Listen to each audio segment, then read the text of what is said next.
The global energy system is changing fast, and one problem is now front and center. We can build all the solar and wind we want, but without massive energy storage, none of it actually works.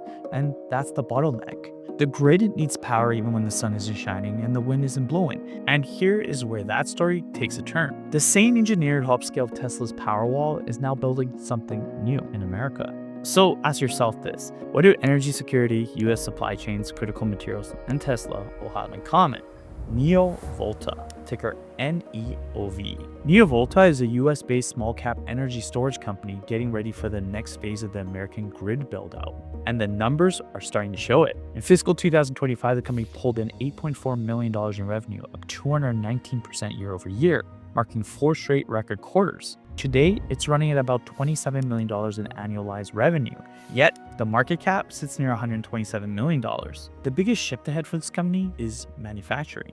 NeoVolta is rolling out a new state-of-the-art US manufacturing facility with the capacity to support up to $250 million in annual revenue.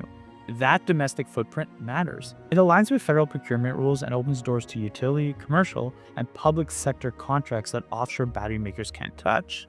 Then there's Project Scale. The company partnered with Luminia, targeting around $39 million in solar plus storage projects, pushing NeoVolta beyond residential systems into much larger grid-connected deployments. And leadership ties it all together.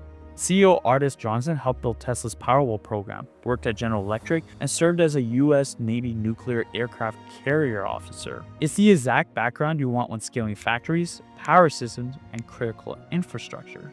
NeoVolta isn't only growing, it's building. With accelerating revenue, US manufacturing, new project pipelines, and leadership with real Tesla-level experience, 2026 could be a year NEOV moves from overlooked to front page. Make sure you check out the disclaimer at the top and in the caption, and remember, this is not financial advice.